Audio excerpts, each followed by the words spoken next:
are back from our vacation. Your favorite Compas are back, and it is the first show of season 4 of Compas on the Beat. We started this back in 2001. We're still going strong.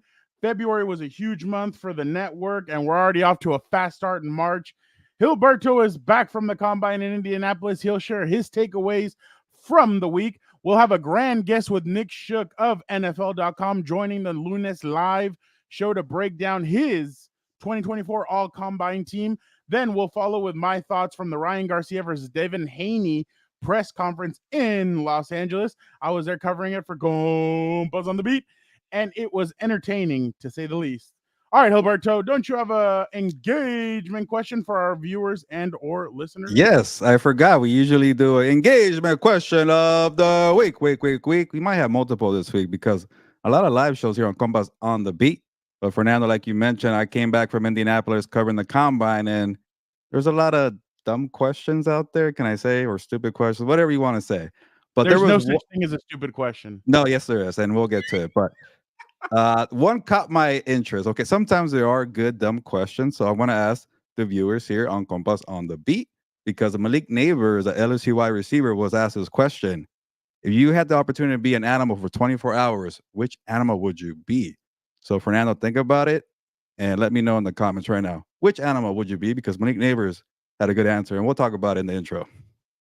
That is very interesting, Gilbert, to say the least.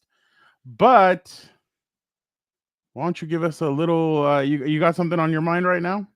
All right. Well, usually we go for the promo, and your brother's not around. Dan and Diego. Yeah. Sorry, I can't do it. But I don't know. How about a little kind of half-ass promo here? Good month in February for the Compas. Fernando, we were there. Ryan Garcia, Devin Haney. That video, 1.4 million views, and I can't remember now, but it could be 1.4 right now. We're trying to get to 2 million views on that video, so check out all the content on the network. But it was pretty cool, Fernando. So, what do we have in the story here? We have Rampage Jackson, Rolly Romero, Tim Zoo, the Cake Boss. So all those interviews, check it out on Compas on the Beat YouTube channel. So that is my half-ass promo for the network.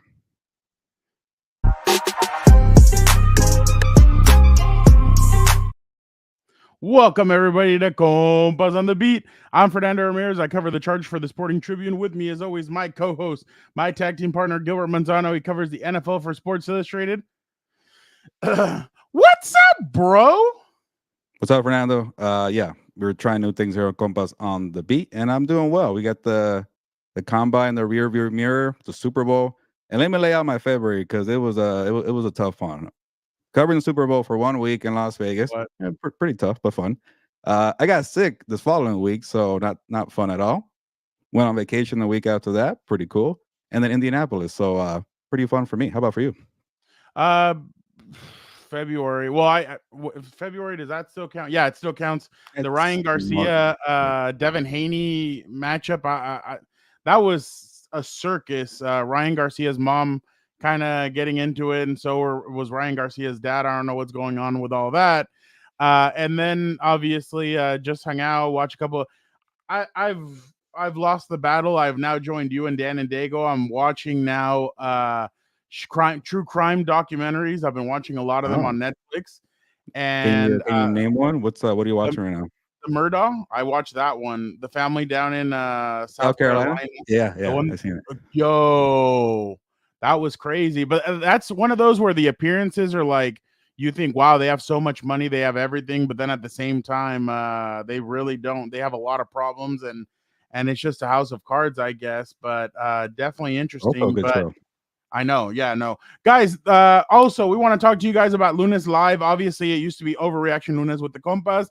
Now it is Lunes Live, where we want to get you guys involved. We're going to be bringing on guests.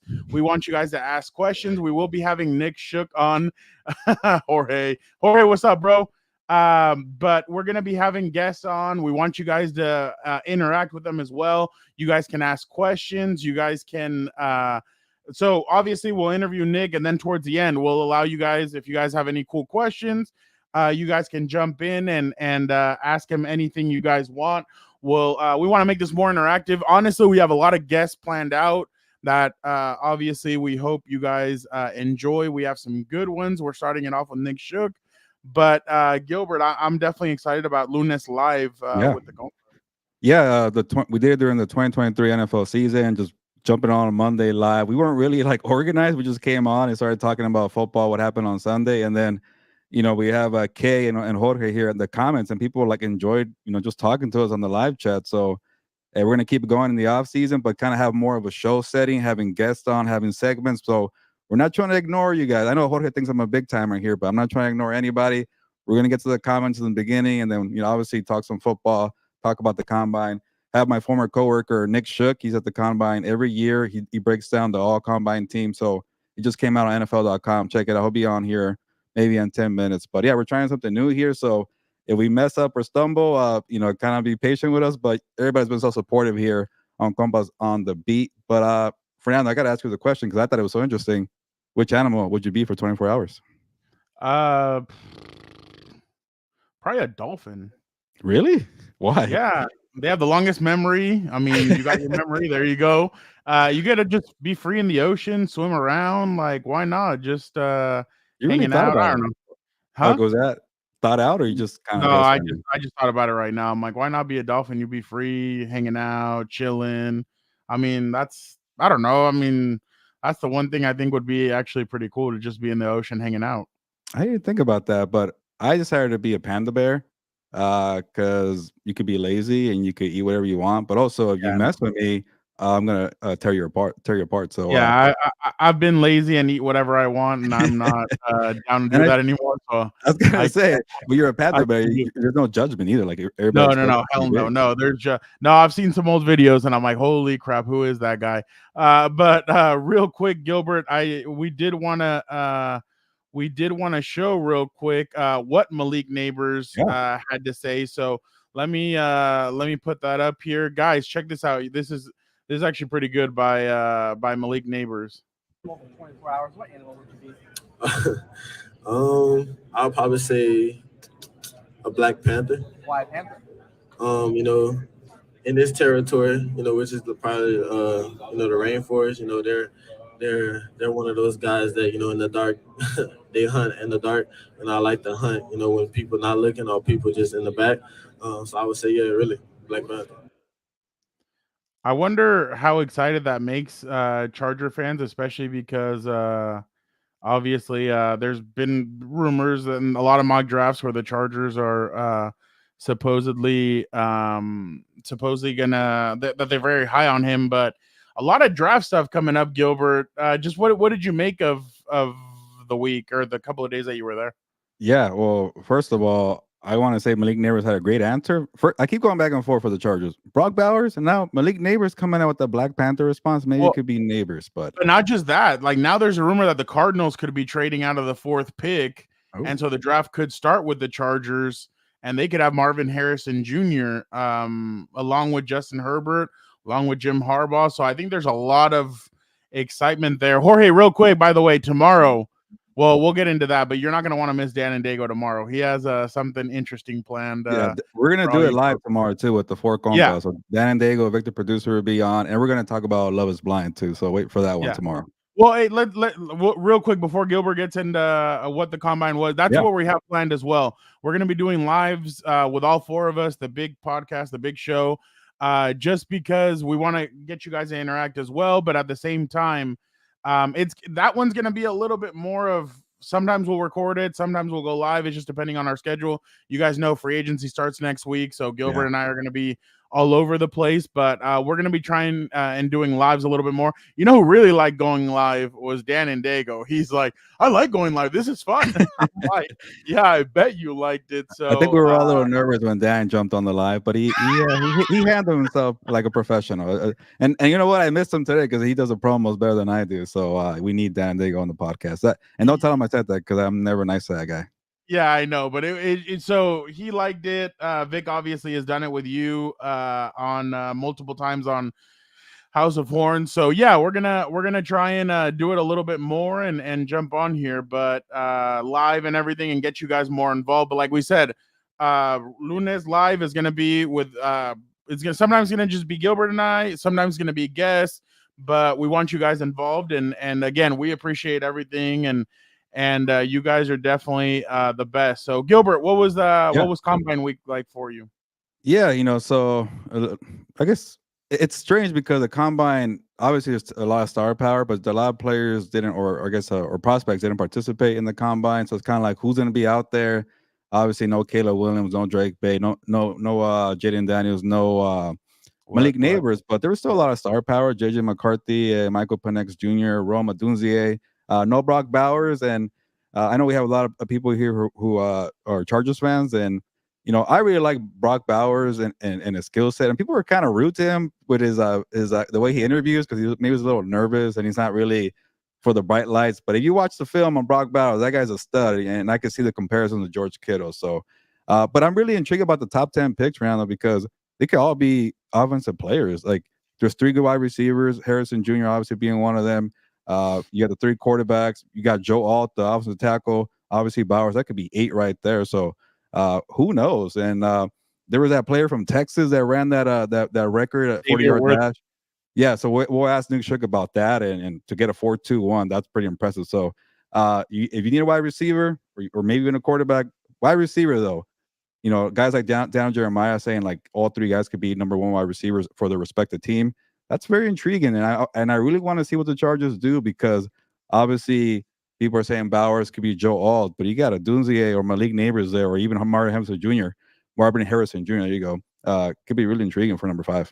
Well, and it's not just that though. It's the simple fact of they're saying that the offensive line and the receivers are like those are the 2 most stacked positions in this draft, and both of them are big needs for the Chargers.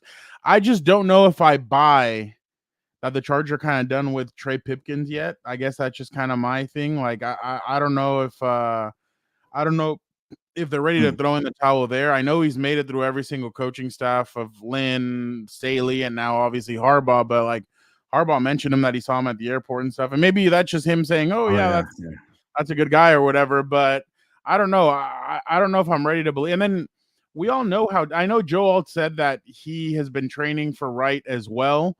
But I just think that even going to Wright, that we've seen. I mean, yes, Penei Sewell was able to do it. Tristan Wirfs was able to do it. But remember, Tristan Wirfs said that it was a mental handicap for a little bit having to switch to Wright. It's not as easy. So, and I know Joel played tight end before, and now he moved over to right tackle. But I know a lot of people want to trade down, but I think that if the Chargers are in a position where they kind of start the draft, like Marvin Harrison Jr. in there, I just don't see them passing up an opportunity like that. That's a for sure guy you got to take. But it's funny how the more that how it is in the offseason, when the more conversation there is, the more workouts, the more pro day, it's kind of like, I don't know, maybe Marvin's not number 1 anymore. Maybe it's a Dunze or Neighbors. And you're starting to get that now. It's like, I don't know. Maybe JJ McCarthy might be a top 5 pick. You always get that, so it's kind of hard. Gilbert, you know who you're sounding like right now? I don't know, Jim. Tony Romo. Sorry, you guys know I like to watch the Chiefs on CBS. So Jorge, you hear him? But you caught me off guard. I guess I did do the Tony Romo.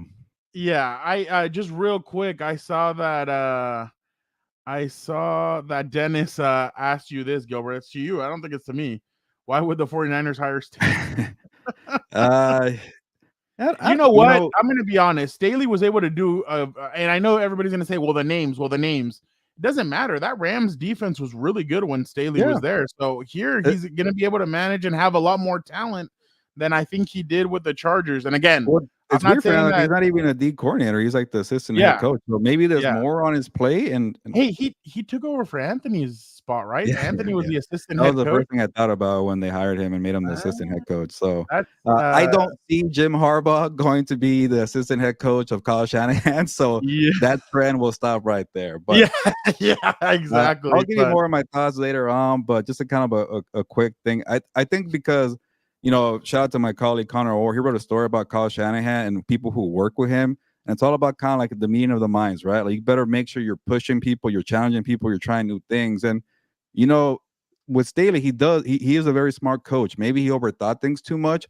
But you add that to the 49ers kind of coaching brainstorming session. It's like, I didn't think about that. And he's not the one kind of in charge. Maybe that's okay for him to kind of reset and challenge people and then get challenged in return too. So. If I can, well, I think this might be negative, but there's kind of a Chargers curse. Once you're the head coach of the Chargers, you don't become a head coach again in the league. So, Yeah. definitely interesting, right there. But yeah, I just, no, and Dennis, I completely understand that. I just think that, remember, he's not going there to be the defensive coordinator, like Gilbert said. There's going to be somebody else, a defensive coordinator. Maybe Staley's taking it to go learn, to go be under Kyle. Remember, Gilbert, if I'm not mistaken, he shares an agent, right, with Kyle Shanahan, or no? I'm not too sure, but I know that circle there is very tight, Fernando. So I don't know if it's that. But Kyle Shanahan, Sean McVay, those guys, like they all, Mike McDaniel, they all kind of, well, not Kyle Shanahan, but they're remember, all kind of, even Mike McDaniel and Brandon Staley were pretty tight, and maybe obviously when you asked for a recommendation, Mike McDaniel said, "Hey, Kyle Shanahan, go get Brandon Staley." Yeah, no, I completely. Staley, without being the DC, makes Shanahan not worry about the timeouts on defense because he doesn't agree with the play call. Yeah, I mean, we'll see what happens, but as of right now, I mean, Kyle Shanahan, I mean, I know we've been really hard on him in the past and everything, but we'll see what happens with this hire. I'm actually interested to see what Brandon Staley brings, because I mean, we all know he got interviewed by the Packers, got interviewed by the Dolphins, got interviewed by the Rams, and then he ends up in San Francisco. So it'll definitely be interesting to see what. Fernando, real quick, I think we'll get Nick Shook on around 4:30 Pacific, 7:30 Eastern. So we got some time. So definitely keep breaking down the combine. Yeah. So Gilbert, I mean, obviously, let's go now to something that kind of was the talk of the combine. I'm gonna play it right here, folks. Obviously, give your guys' thoughts on what you guys thought about this. Here we go.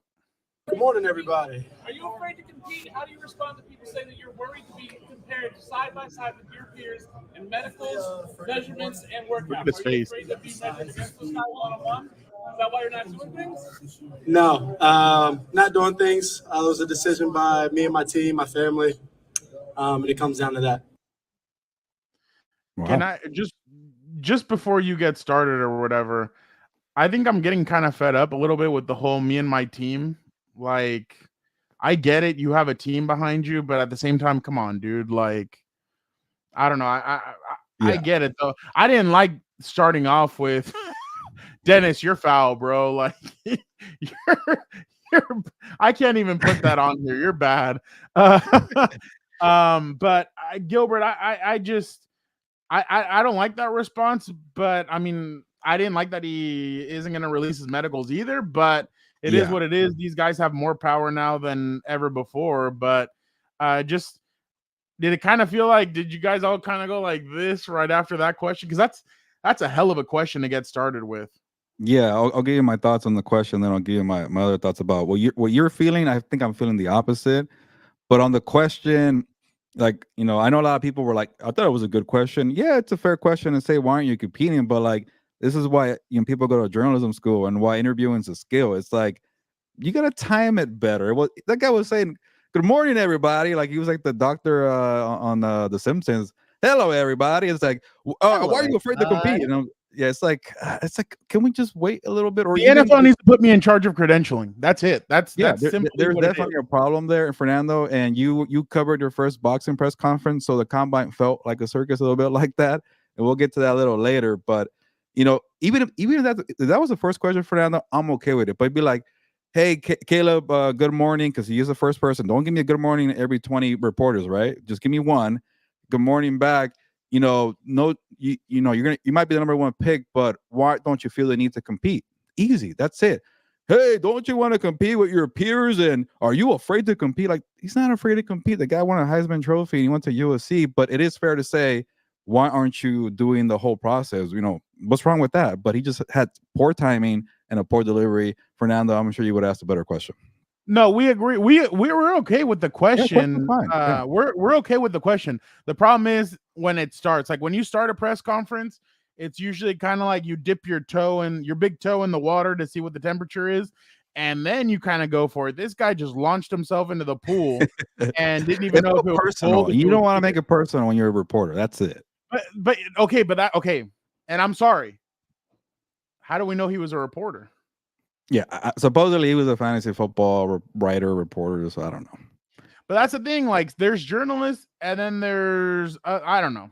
Yeah, we're not trying to diss people on No, what they do. I'm not trying to diss anybody. But if you're there to ask questions, you better give us the way things go. That just sounded like a Twitter troll kind of trying to get everything started, and you're kind of like, oh, look at me, I asked this question. Like, I've seen too much of that lately, where people are like, well, I'm the one that asked this question. Where's my credit? And I'm like, what the hell? I'm like, what's the matter with you people? But whatever. I digress from that. Well, let me give you my point of what you said earlier. Yeah, about, I want to know what my team. For me, I'm kind of going the other way. Like, obviously, I don't agree with the whole, going to the mom on the sidelines or painting their nails, stuff like that. I get he brought up upon himself, or wearing a dress, stuff like that. Whatever. With Caleb Williams, he obviously is not, and not everybody's gonna like it. But I don't like how this guy's getting so much hate now for what he does off the field that we're all considering he's going to be a bust now. Like, you could be a diva and still be a baller. And I'm like, I don't think that's not going to affect his performance. He could, like, you're getting comparisons to Aaron Rodgers. I don't care what you do with your nails. Like, you better ball out and perform. If you don't do it, then yeah, go ahead and criticize that guy. But like, nobody likes a guy who feels like, I shouldn't say nobody, but a big chunk of people, football fans, have been turned off by it. Now it's getting to a point like, who cares if you could play football? I don't care what he does. I don't know. Caleb, I'm offering you this opportunity. So you're gonna be his publicist? Hire me. Bro, we could be the heel. I could be Paul Heyman. You could be Roman Reigns. We can take people. The NFL needs heels. We need heels. Yeah. I mean, why not? Just be. I didn't say it. Somebody else said it. I did not say it, but I completely agree with this. Yeah. It's slowly becoming something else, and I don't like where it's I don't going. mind people having opinions. We have opinions here on this show. Obviously, we made the channel here. No, but we leave the hot takes to one individual.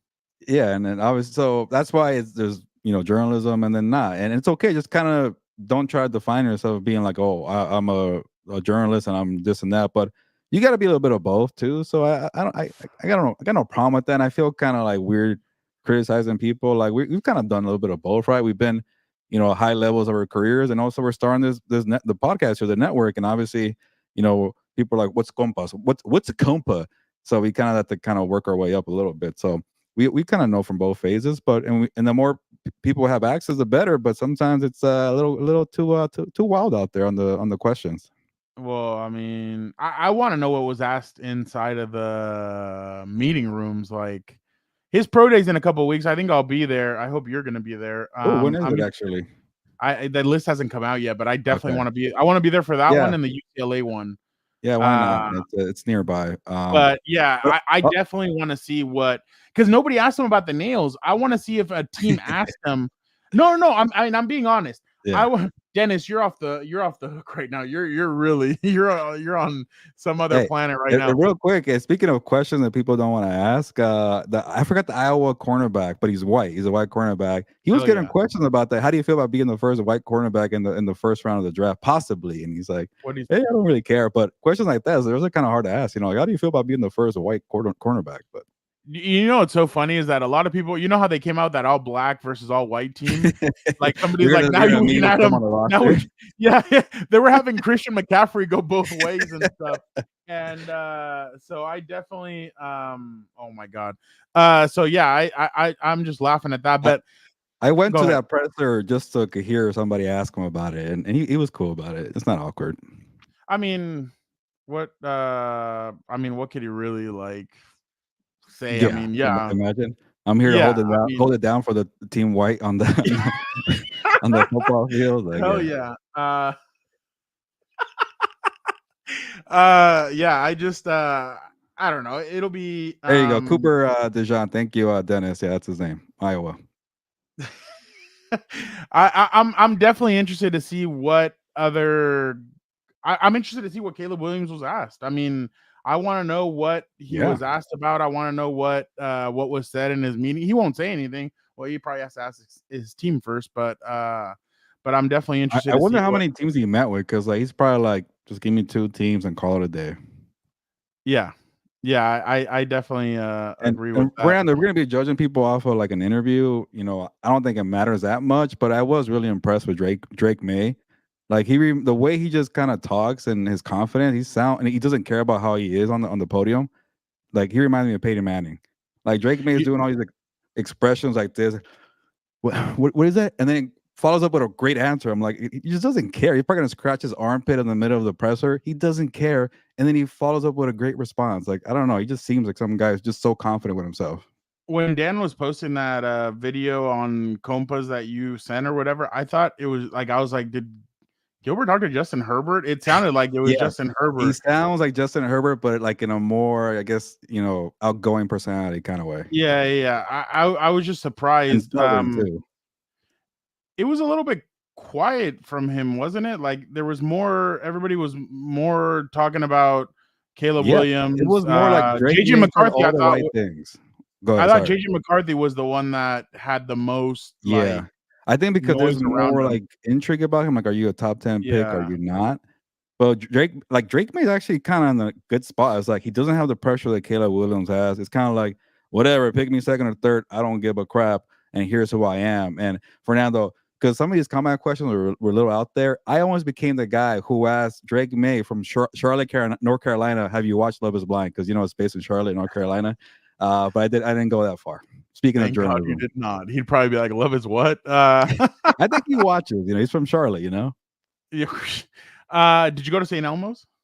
I did not make it this time. I went to this. I shouldn't give it away to burn it, but there was a coffee shop where a lot of high profile people go, and I was there a couple times. Oh, did you go to God? What's that? The place where that steakhouse that everybody goes to. Isn't that the one you said, St. Elmo's or St. No, the other or... one. The one where they clear all the tables and everybody's just kind of standing around. I did not make. I actually tried something different this time around. Now that I'm about to be 35 next month, for me, I'm gonna age myself. I tried doing the waking up early and talking to people while they're getting coffee or walking to the podium, and I think that was better than being up for 24 hours. So I don't know. Oh, really? Something different. Look at you trying something I think completely my party different. days are a little behind me, but well, the last time that we all went, that was way too wild. Fun. And I felt like because we did it together, it's like I've done it before, kind of being out pretty late. But I don't know. Some of the reporters, man, and then waking up at 7 to go cover it. Hey, I'll just say this: everybody wants to brag about being up all night, but when it came to the 8 a.m. interviews, it was kind of half empty. I'll just say that. Who was there? Yeah, it's funny. You could tell the people that are like hungover because they have like water bottles and stuff, and they're kind of sitting there and sitting in between. I'll tell you a quick story. Brandon Staley gave me crap one time. He didn't do it intentionally, but he was like, I could see it. I could see it in your eyes. You've been out all night. I'm like, yeah. Well, but he was cool. What? 2021? 2022 offseason. I think that might have been my last year covering the Chargers. Oh, I was there then. Yeah. I think that was a year. So because hanging out with guys like Adam Hill, I'll just say that. Exactly. Anything else that kind of interest in Indy? I finally made it inside to Lucas Oil Stadium. How was that? It's my third year going, and I finally made it inside, and it was cool. I wish if I left on Friday, if I would have stayed through Saturday, it would have been cool to see what's his first name? Worthy from Texas. I'm blanking already. Xavier, where they run that 40, and that would have been pretty cool. Like I want to ask Nick about it, but supposedly it was a good atmosphere and good crowd. I went on the first day, which was Wednesday, maybe Thursday, and it was a little dead, but I bet you Saturday was better. I'm interested to see, like you said, what the atmosphere was like and everything for that, because I'm sure some people must have seen him and been like, oh wow, like whoa, like especially with his time and everything. So I mean, it was cool. He went a second time. He had like a 4.25. He could have been cool with that. He's like, nah, I'm going for the record. So I respect the competition. It's funny. I saw this too. What Dennis said. I like that Harbaugh was getting a lot of love from the crowd. I noticed that somebody sent out a video, or I think it was NFL's Twitter, and I noticed that he got cheered a lot too. So, and then I guess I noticed because I was trying to get the Jason Kelce press conference from this morning, and they were showing a replay of the combine, and they're like, after 10 years, another Harbaugh is back in the NFL, and they're like, a lot of excitement with this guy, and it's like Jim just walking in, kind of texting on the phone and stuff, and I was like, oh wow. So definitely. I'm guessing he was okay with the camera, not like Dolphins coach Mike McDaniel saying, get away from me. I don't know if you saw that. Oh, I didn't see that. Yeah, there was like a clip of him saying, leave me alone. It's kind of like Taylor Swift, right? Saying, leave me alone, please.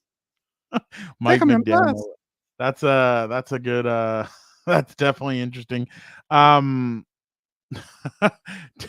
Dennis says Harbaugh with a stopwatch. Now that's a real coach. Yeah. Well, I've seen that clip where remember Bill Belichick's eating popcorn and like watching through his binoculars and stuff, and he had a stopwatch too. So definitely interesting. No Bill Belichick this year at the. I know, that's a bummer. No Mike Brable either. Did you watch Jason Kelsey's? Oh, here we go. Obviously, we told you guys we are gonna have guests. We have a great guest right now. Let me bring him on. It is Nick Shook of NFL.com. Nick, how are you doing? I'm fantastic. Thanks for having me on, guys. Sorry, it took me a little second there. I had a little technical difficulty, but we're good to go. How are you guys doing? Doing well, Nick. Were you playing Madden? I feel like you were live streaming on Twitch. No, but if you look, this is usually the color that's in the background at that time. And that was from before I left for the Combine or maybe even the Super Bowl. And I just turned this back on for the first time. And I looked in the camera just now. I was like, oh, no, it's still green. So I like to say, I got to ask you for some pointers because I need that. Me and Fernando need some pointers on the backdrop. It is an IKEA shelving unit you can buy and you just fill it out with some stuff. And then I just put some LED strips that you can connect to your internet behind it, just around the top, and bought some little connect. It's very simple. It's very easy. Totally walk you through it. That's awesome. Nick, every year you deliver with your all combine team. The 2024 squad was just released. We just wanted to know, did you get a chance to hit the bench press at the combine? No. There was a few years ago where they used to do it on the backside. They used to use more of a footprint in the convention center in the space that they're in.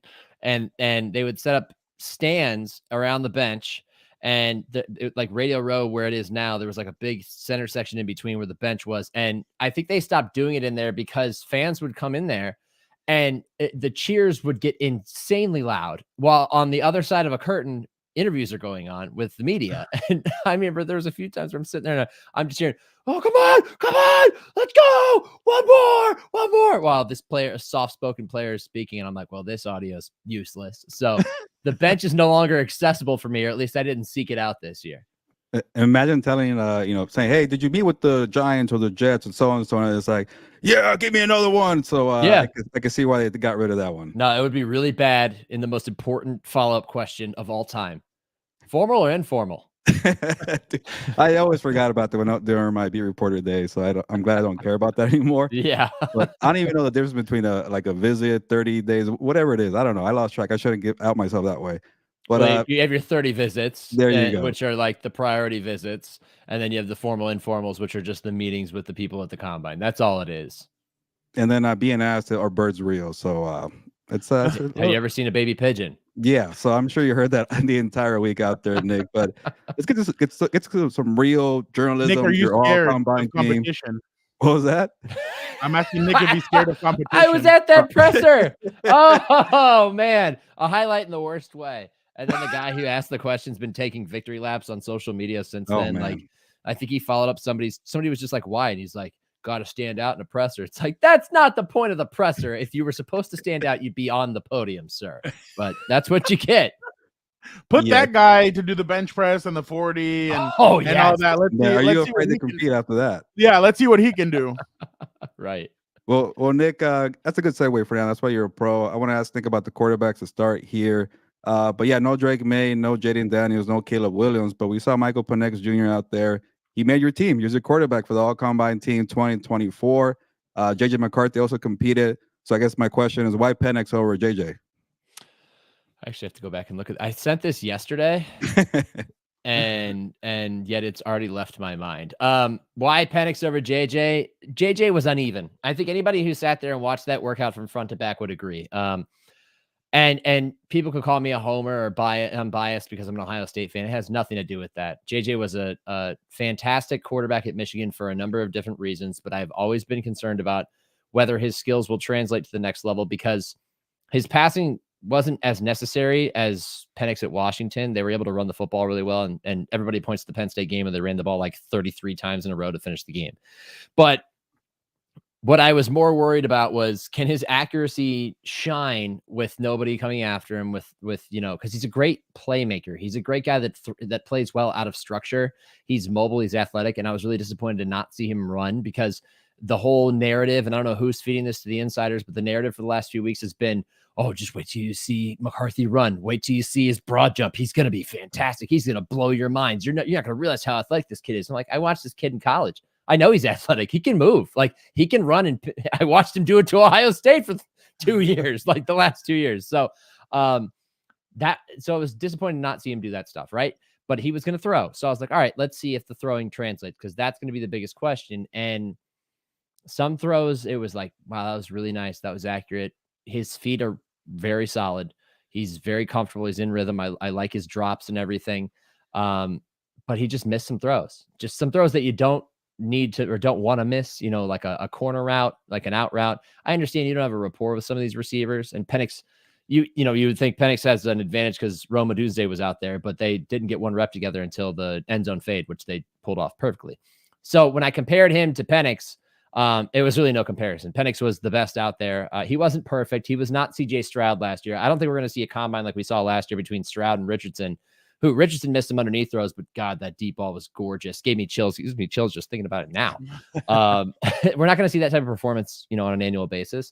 Penix was the best one out there. And, you saw Joe Milton showing off the big arm, and that kid's got a cannon, flick of the wrist, and he threw a corner route, threw like some loft into the first one, right? The second one was flat and right on target, to the point where me and one of my editors later were like, did you see that second corner route that Milton threw? And I was like, the flat one? He's like, yeah, because it was just a rocket.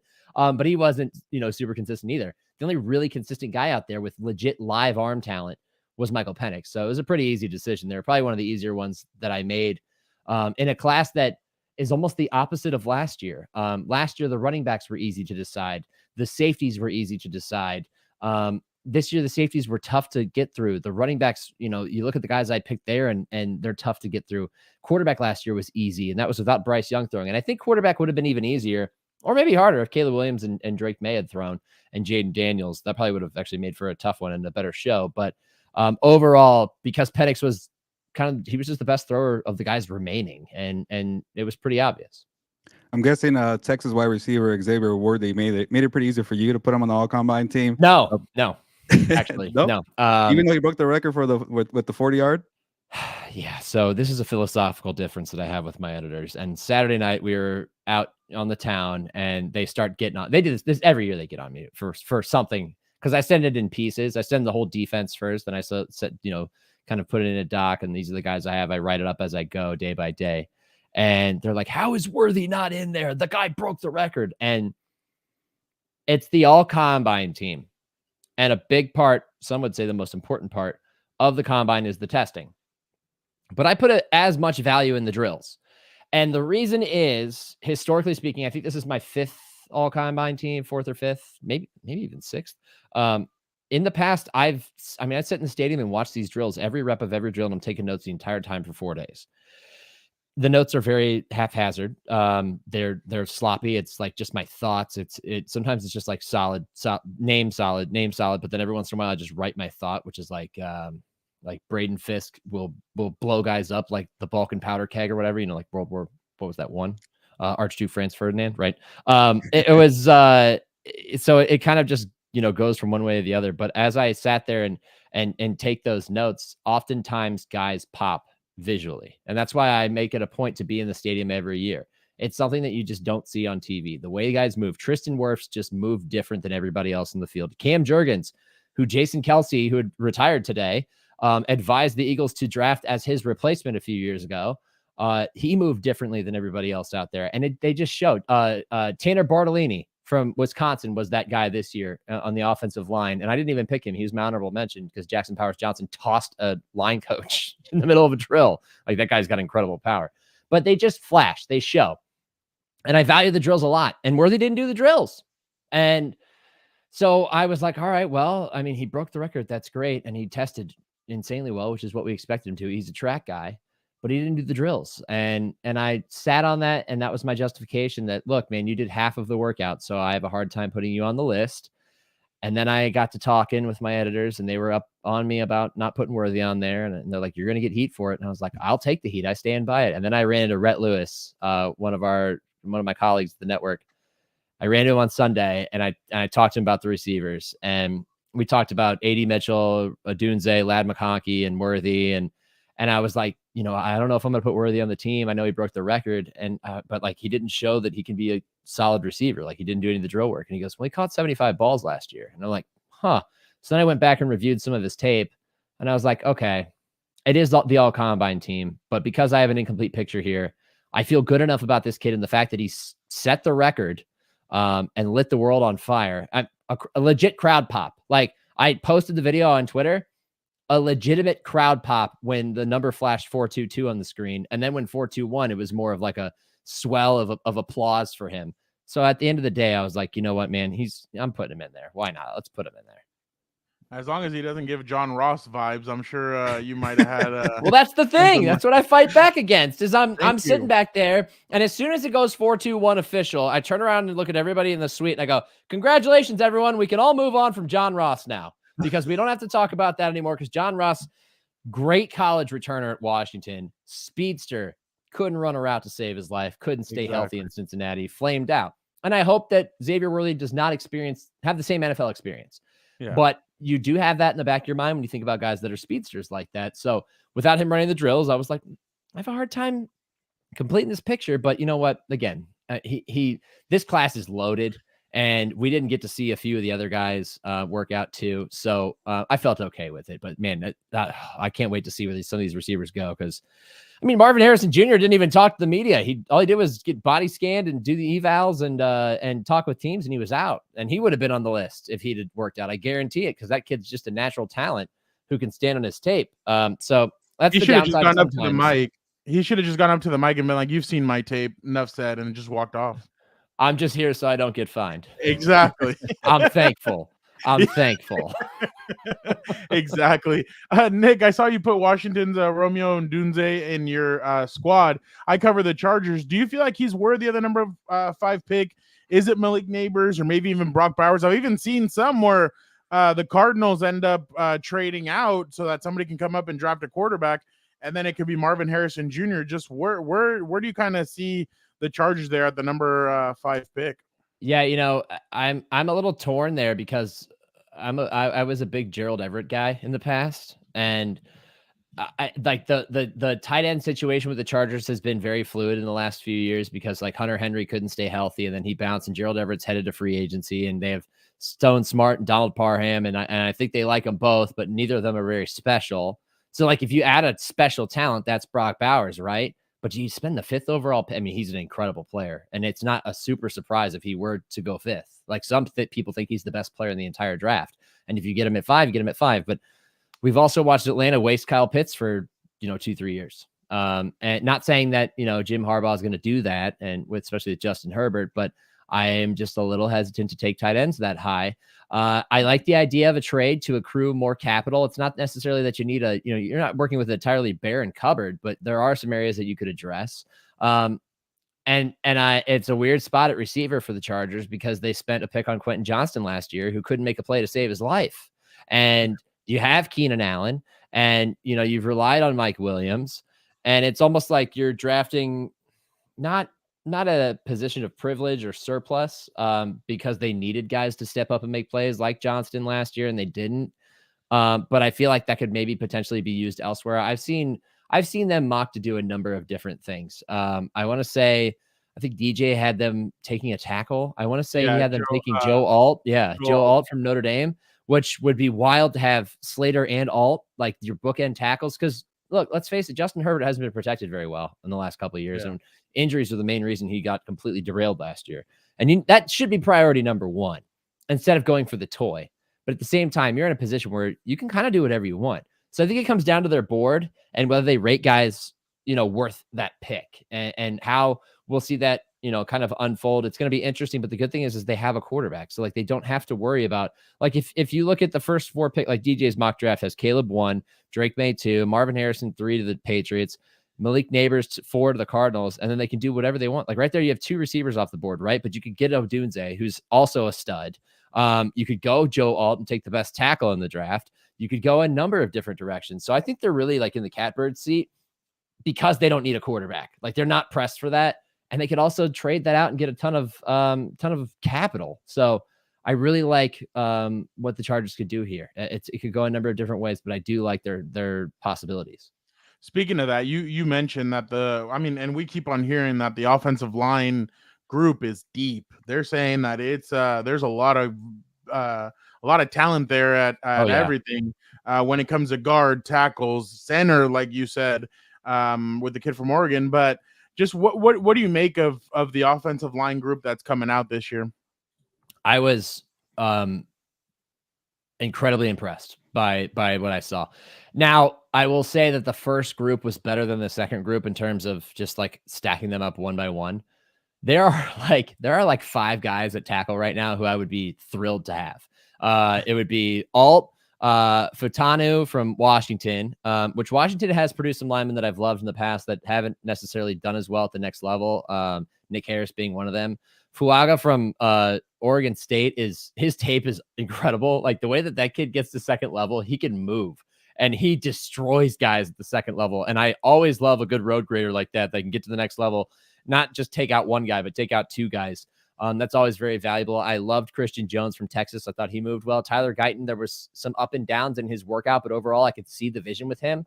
So there's like 5 guys right there that I think that you would be really happy with. There's a ton of talent there. There's a ton of talent at guard. The kid from Holy Cross does not pop up on anybody's radar, right? CJ Hansen. And as I'm like halfway through, I'm going through those notes that I talked about. And at one point I just said, I said the Holy Cross kid is damn good. Like just a good football player. Like that's one of the notes I made. I think by the time I got to like the screen drill or something. Christian Haynes from Connecticut. He was another guy that made my team who was a stud. Cooper Beebe. He's like listed in the top 5 prospects at guard. That definitely carried over. Jarrett Kingston, who was asked to play tackle and guard at USC and was probably a better player at Washington State. That kid can move really well. I love the way he would look in his zone scheme. And then you got guys at lower levels like Mason McCormick from South Dakota State. By the way, South Dakota State produced like 2 guys in this group that are like really good linemen that I'm really excited to see where they go. Michigan had like 4 linemen out there, Trevor Keegan being one of them. The Brady Latham kid from Arkansas, he was pretty good. The kid from Utah, Lamea, I'm intrigued by him, not necessarily entirely impressed, but intrigued by him. There's so many different areas that you can go with this group. And if you look at the Chargers line right now, you got Corey Lindsley, who's had a tough time staying on the field. Guard, I think, could be improved. Right tackle, Trey Pipkins, I've never been a big fan of him. So that's why I love the alt pick. But I think you can go in a number of different directions and really find a gem there. So if you're going to key in on offensive line, this is the draft to do it. There's tons of talent, good talent available in the first round. Fernando, I'm gonna go back and watch this clip because Nick dropped a bunch of names there, and I got a bunch of draft stories to work on, and you just gave me a bunch of players to evaluate. Just go back to the Holy Cross team. Yeah. Just go. I did that last year, the year before that. So you do a great job. CJ Hansen, I'm telling you, man, I haven't found his tape yet, but what I saw in his workout, I was like, that's just a damn good football player. Like that's a guy that's going to step in there and he's going to be like a Joel Petonio, who's just going to be out there and be a damn good guard for years. Now weight's an issue. He's like around 300 pounds and people are kind of worried about his size, but I'm not worried. If guy can play, guy can play. And that's why I love the drills, because oftentimes you can see in the drills that these guys can play.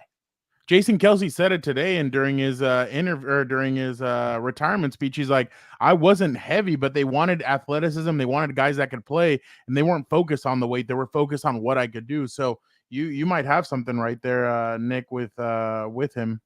Yeah, because the thing that they've talked about, Joe Thomas talks about it all the time. He and I have spoken about this at length. Basketball players. You want basketball players at tackle. You want guys with athleticism and backgrounds in different sports that can do more than just be lumbering guys. Like there was, his last name was Crum, kid with the long flowing blonde hair who ran a fast 40.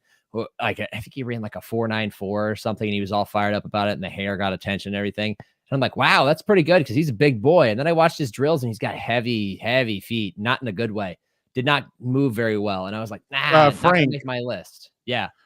Frank. So yeah, Frank Crum. Yeah. So sometimes that's what separates guys. And I think as this game continues to evolve and you see more of the zone schemes and you see guys like Kelsey who can get out in front and take on a guy with one arm and take out another guy and just do things that kind of defy logic when it comes to like the traditional sense of offensive lineman. If you can get guys that can move and get out there, it can unlock a whole different level in your running game that can make your offense exponentially better. So I'm always siding with the guys who are more agile, who are more athletic, because I think that's just the way the game's going. Nick, one more for me. I know you've had a long week. I know you're tired, but let me ask you about cruising, baby. Okay. You're doing a good job. I remember I asked you in Indy, I'm like, you sure it's going to be a Monday? You don't have to. You said yes. We appreciate the time. But let me ask you about the cornerbacks. It seems like Alabama's Terrion Arnold is going to be the number one corner, but it seems like it could be a Nate Wiggins from Clemson. How about the kid from Toledo, Mitchell? How do you feel about the cornerbacks and how they perform over the weekend? So I think they're all different guys. First off, Arnold could run for office one day. That kid's incredibly charismatic. Like, not even his interviews on camera, his podium. Like, I've just never seen somebody handle, because a lot of times you get guys come out there and they're coached and they give you lip service and they give you, the standard answers. And he did not. Like, he's expressed a lot of personality. I was incredibly impressed by him and his future as a leader and just as a personality. Not like a Sauce Gardner, going to get my own Buffalo Wild Wings commercial personality, but just somebody who's mature and wise beyond his years. I think he is, like, I may have listed him one of his team fits with the Eagles. Yeah, because they got Bradbury and Slay, but one of those two is going to, like, Bradbury's under contract. Slay feels like this is probably going to be his last year. I know they had to redo his contract and everything, but it feels like one of those two guys are going to be gone. They're both not young. And if I'm looking at the Eagles, I'm thinking, what type of cornerback do I want to fit in there and replace one of those guys? And as I watched his drills, I'm just like, that guy is an Eagles corner. Like, that's a pro-ready guy who can come in and lock you down in man coverage and stay in your hip pocket. Like, he's going to be a stud. Not saying that he has to just go to the Eagles, but he's going to be a stud in that way. Mitchell is the athletic freak. He's the Reek Woolen of this group. He's super fast. He put down a great 40 time. Little inconsistent with his hands early in the drills. Looked like he was pressing, like he didn't trust his hands because he dropped an early one and tried to start body catching everything. And then eventually his hands came back to him and he finished strong. But that kid can fly. Played MAC ball, mid-major football. The adjustment to the NFL is going to be, something that he's going to have to, overcome. But I think he's so naturally talented that, I mean, look, man, sometimes you just get that raw talent. You get them into the right system and they just flourish. And you can have like a Reek Woolen type performance. Wiggins only ran and he pulled a hip flexor and that was it. So I didn't get to see a lot of him. Clemson as a team, I don't like to hold the team performance against them, but they weren't that good as they've been in recent years. And I haven't dug into his tape a lot, but I mean, the kid can fly and you can't teach speed. And especially in today's day and age of these burners that you got in the NFL. So I think that he carries a lot of value to him. And then you got a guy like Max Melton, who just tested off the charts as well. And he was solid in the drills. Like, there's a number of different guys with different styles, and it's really your preference and where you're picking. So if I had to like pick a cornerback one, it's probably Arnold, but I think that there's a lot of value in each of these guys for different reasons. Nick, is it cool if some of the folks ask you some questions? Absolutely. Is that cool with you? All right, we'll do a couple. I love a good chat. There you go. Well, yeah. So guys, throw your questions out. Nick is ready to answer them. Dennis is asking, who's wide receiver number 1 in the draft? It's Marvin Harrison Jr. and it's not even close. It's rare, and that you can call me a homer, but Joel Klatt has been saying this for 2 years. And I talked to Marvin about this at Ohio State's Pro Day last year because he went and ran routes for CJ Stroud, which I thought was impressive. And then we went and did a little one-on-one afterward. And I'm like, there's this guy out there who's been calling you the best receiver in the NFL in like 3 to 5 years. And he goes, yeah, Joel Klatt. And I was like, okay, so you've heard it. He's like, yeah. And he just started laughing. Like, he's a nice kid. The fact that he didn't do the media thing, everyone's like, oh, that's a red flag, blah, blah, blah. No, ignore that. This is one of those rare players that can stand on their tape and will have nothing to gain from the pre-draft process. He's the best player in the class at his position. He's been that guy since the year before. He makes spectacular plays. He made Kyle McCord into a serviceable quarterback. And he should not have even been a serviceable quarterback for Ohio State. There was a number of times where McCord would just throw it up to him. He'd make spectacular catches and make, chicken salad out of chicken, what, right? And I just can't argue with that. I think he's going to be a fantastic player at the next level. He's ready. And whoever gets him is going to be extremely fortunate. So that's an easy answer.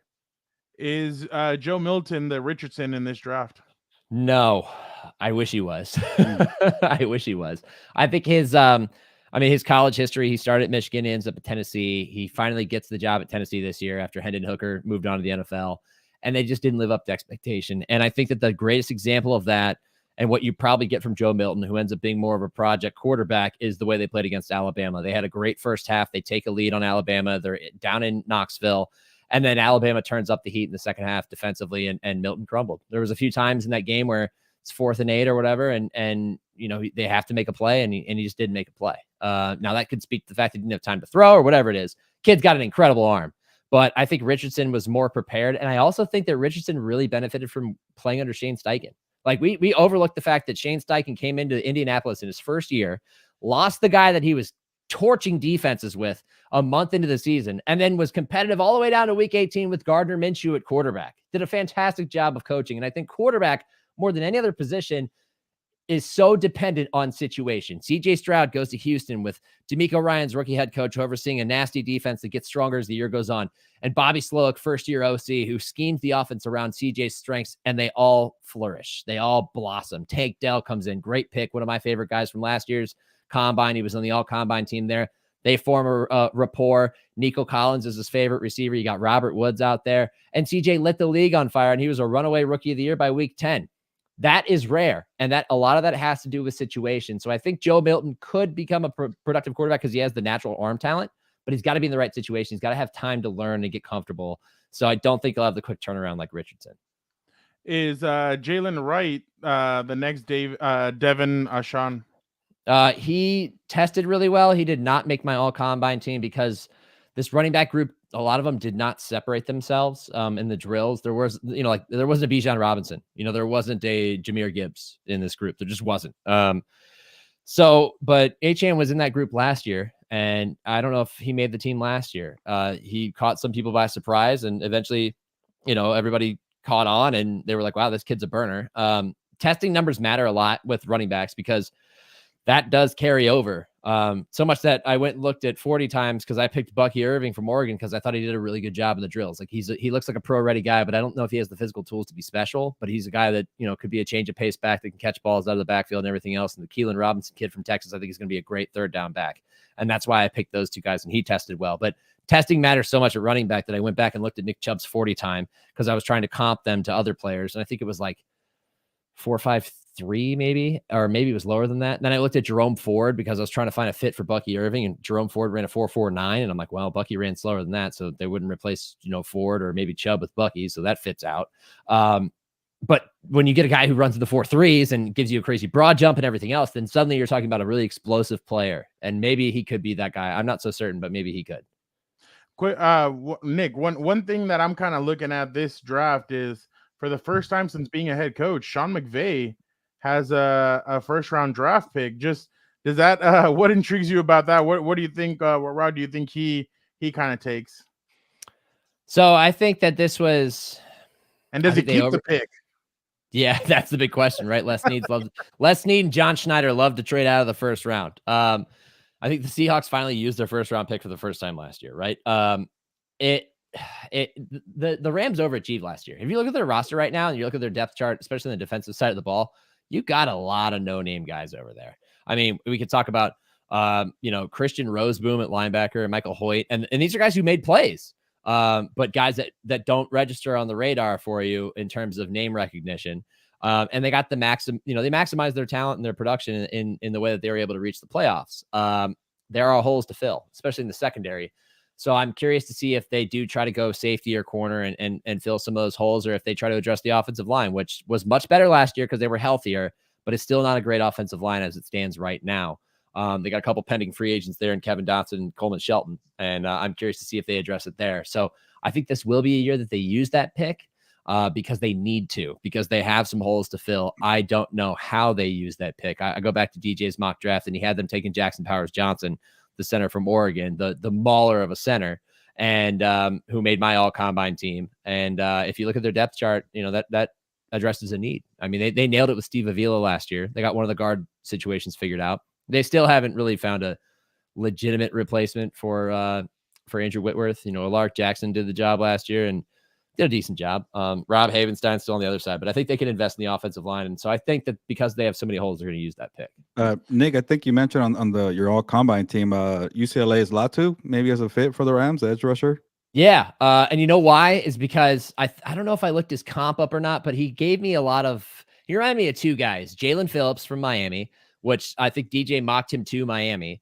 And then the other guy was Leonard Floyd, long rushers, right? Long rushers that have bend and the ability to get around the edge and take guys down. And I loved his workout, and I thought he tested well enough to make the team. And I think he could fit in a number of different places, but you have to be looking for a certain type of edge rusher. He's not a Jared Verse. He's not a Dallas Turner. He's a longer guy, and the injury history issue with the neck and how he was medically retired and then came back, that is a red flag. So I don't know where he ends up going. So maybe that does see him slide down to like 19 or 21 with Miami. That's where DJ's got him going right now because it fits what they do defensively. But I loved his workout, and I think if he could stay healthy, he could be a productive player like Leonard Floyd was, especially once he moved on from the Bears. Fernando, I got one more for Nick, and it's a fun one because we used to work together. If people don't know, Nick and I at the old NFL Network, offices in Culver City. Oh, in the back row back there. Yeah. And Fernando, I used to hear our good friend Tyler Dragon always arguing with Nick Shook about who's better at Madden. So I'll bring the question: who's better? Okay. I hope you clip this and send it to Tyler. So Tyler will randomly, I'll be on PlayStation, and he'll randomly send me a message every once in a while. You trying to get beat? You trying to get beat in Madden? And the last time he played was not this Madden, but maybe last year's Madden. Tyler has run from, I run a Madden league, and he has run from my invitations for years. Refuses to get in there. Doesn't want to team build. He's afraid to compete. Doesn't want to compete. Yeah, exactly. Wow. That should have been the question at Tyler's presser. If we ever have a Tyler presser, we'll get that guy to come in and ask that question because he deserves it, because he refuses to come in and play within the framework of our league rules, which includes a play cooldown. And all he does is run stretch right, stretch left, screen, like smoke screen left, bubble screen left. And he just overloads the line, and there's no way to stop it. And we're playing online one time, and I'm like, I can't stop this. Like, I can overload the line this way, and he's just going to throw a backside screen. He ran 2 plays the whole game. Like, it's not that he was better than me. It's just that, he was able to spam the same couple of plays. So if he ever comes and joins the league, then we can really talk and really figure out who's the better player. I'm the reigning champ of the league, by the way. So, there you go. Nick, you're being challenged. Nick, if you need a player, add and then you put his. I'm a demon at Madden. You're a demon at Madden? All right, add me at the Nick Shook on PSN, on PlayStation. We got room in the league. You want to come compete? Got to come take on the champ, my friend. Reigning champ. Well, just got to fight to make the playoffs because I lost a lot of sim games while I was in Vegas for the Super Bowl. But hey, you know what? Come find me. I'm ready. Let's go. Nick, he also asked real quick, and final two, and then we'll let you go. We appreciate your time. With the Broncos releasing Russ, which quarterback do you think fits Peyton's offense? Sean Payton. That's a great question. In this draft, God, I don't know. I mean, I would think maybe a Drake May, but I don't think he's going to be there. I don't think a Jaden Daniels fits. Caleb won't be there. McCarthy, I don't know. Because all we know about Sean Payton is what he did with Drew Brees, right? And since then, he had Jameis for a year, and then he left. He's like, I'm out. I don't want to do this anymore. JJ so kind of feels like the Mac Jones of this trade or this draft for some reason. Yeah. And it's tough with Mac because I felt like he had a bad situation coaching wise, and the personnel around him wasn't great, and he regressed. Now this year, his regression was more on him than anything, but like his rookie year, he was pretty solid. I don't know. Maybe it is a JJ McCarthy. It seems like the most likely pairing because of where he might go and where the Broncos are picking. I just feel like, they're at 12. They're a little bit outside of that range, but that is the McCarthy range, unless like this mock I'm looking at has him going to Atlanta at 8, which I think is nuts. But I also think like Justin Fields is available, but is Justin Fields going to fit? I don't think that fits what they want to do. So I think they're in a tough spot, and I think that they're going to have to make a move to get a guy, and I'm not sure who it's going to be. And last one, Peyton Wilson looks like a stud. What round do you think he goes? A linebacker out of NC State. Yeah, he tested really well. I don't know why, but I got visions of Pete Werner, who I hated at Ohio State, who's been a very productive linebacker with the Saints. One of those guys where I'm like, damn, I guess I was wrong. Like, I still don't like him, but he's productive, so we'll go with it. I'm not sure where he goes because he tested really well. That'll shoot him up the boards. Linebacker class is a little weird. If you looked at my picks, we had a couple guys. I think I picked the kid from Penn State. Yeah. Like Edge Cooper, I think is a stud. He's a freaking missile at linebacker. He's a hard hitter. He closes on guys in the open field like crazy. He's a good pass rusher. He's a good spy linebacker.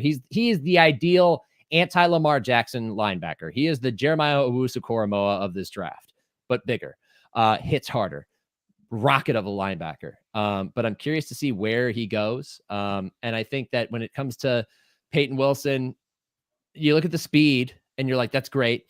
His testing was great. I'm not super familiar with his game at this point. So like the fits I had listed right now are based on need, and it's Panthers. I think pairing with him and Cole Holmcomb with the Steelers would be really interesting. Vikings, because they need to restock that group, and the Rams because they need to restock that group. But I think he could go anywhere and make a difference. Not sure which round he goes. Feels like a guy who tested well enough to be a first-round pick, but because the need at linebacker is not as prevalent as in previous years, he might end up being an early second-round pick and just be a day 2 guy, and somebody gets good value on him because there's just so much talent, especially in the offensive side of the ball, that some of these talented defenders are going to end up being day 2 picks that would be day 1 picks in other drafts. Well, Dan Campbell surprised everybody last year when he took a linebacker so high in the draft. So who knows? Maybe he was an all combine guy. He was. There you go. It was not a good class. Exactly. Nick, you're just a kid from Akron, right? Is LeBron your GOAT or what route do you go with that? For sure. Not even. I went to the same high school as LeBron. In fact, oh wow, this football right here, St. Vincent, same area. That's where I went. Oh wow. I was 7 years behind LeBron. I watched LeBron from the time he was a freshman in high school. I used to go to his games when he was in high school. I was at his first MVP ceremony because he had it at the high school when I was in school. I wrote about it for ESPN's like high school publication at the time, which was like my first national byline, which is a big moment for me, a really fond memory for me. I was downtown in Cleveland in 2016 when they beat the Warriors in Game 7, and I was in the streets partying with everybody else after they won. That we partied so long the bars ran out of beer at one. I walked into a bar and I was like, "Let me get 4 Miller Lights," and the dude just looks at me and goes, "Hey, we're out of beer." I was like, "What?" Like, we ran out of beer. Is that even possible? Yeah, it was on a Sunday on Father's Day, apparently. I've seen his whole journey. Like, I remember when Dick Vitale was calling his games in high school when they played Oak Hill and they played Mater Dei and Darryl Strawberry's kid and all that stuff. Like, I followed him from the time he was a freshman all the way to now. And he brought my city in Cleveland a championship and ended the drought here. And I had an up close and personal, I had multiple interactions with him when he was a junior in high school. I had a CYO game, and afterward, we were at the gym because my sister had a game there, and LeBron's shooting. He's got the bleachers are pushed up against the wall, and LeBron's got his back on the bleachers, shooting threes, just drilling one after another after another. And I was like, oh my God, this kid's incredible. I mean, like beyond NBA range, just knocking him down. And he walked up to me after, and somebody didn't have anything for him to sign, so they handed him an orange, like a fruit. And he signed the orange. And I had my score sheet from my game that I played earlier, and he signed it. I still have it laminated. Nice. And it's like a pristine signature because he had just started signing autographs. I had the cover when he was on Sports Illustrated, when he was on ESPN, the magazine. I still have the original copies of all of those preserved. I have a plaque downstairs. I got LeBron bobbleheads back here. I got like 9 LeBron jerseys. I mean, I've got LeBron 2s, LeBron 3s, LeBron 10s, Soldier 10, Soldier 11, 15s, everything in my closet right now, just off the top of my head. He is my GOAT for sure. I know he doesn't have as many rings as Jordan. He also never got a Scottie Pippen. He also took his team to the finals in his 4th or 5th season, 2007, which is an incredible moment for the city of Cleveland at that time. Jordan didn't even get to the playoffs till year 7. Jordan had an incredible team.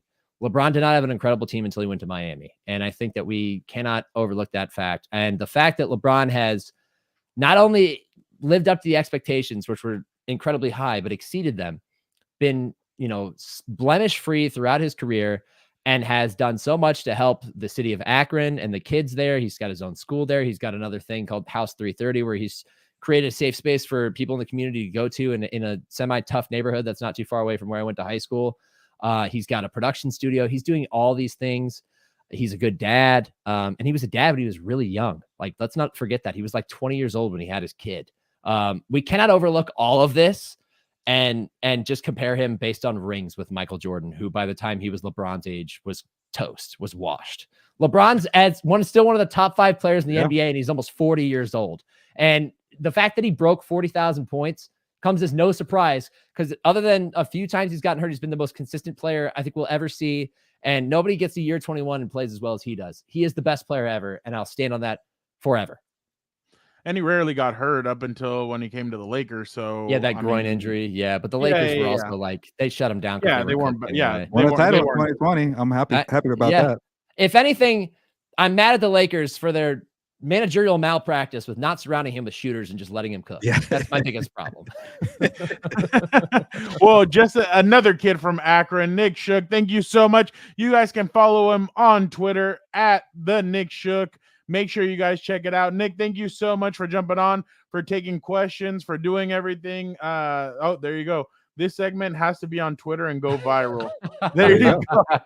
Hey, look, guys, I this is a blast. Thanks for having me on. A ton of fun. I'd love to come on again. Thanks for having me.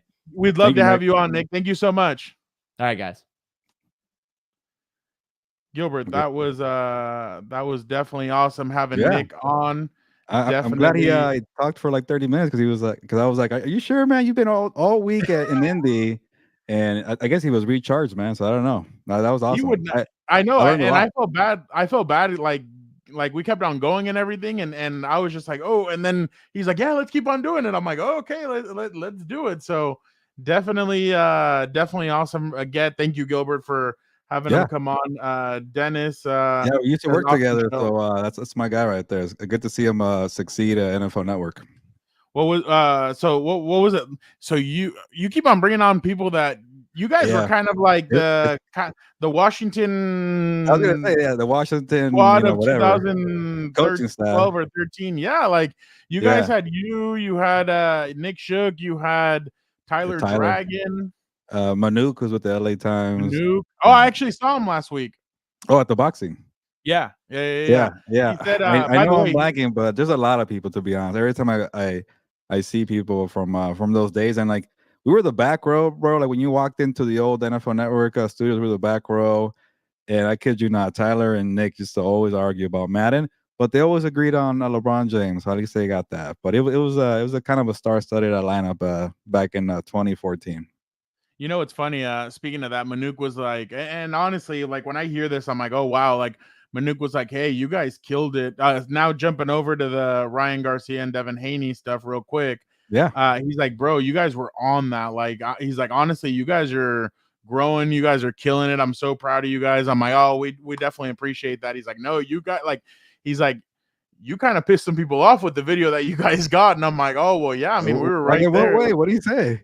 No. He just like, well, I mean, obviously we were the ones that had the video. So. Okay, so people getting mad like, why these guys don't even cover boxing? Supposedly, got the 1 million views. Well, no, he wasn't the one that somebody else told me that there at the presser that I got introduced to.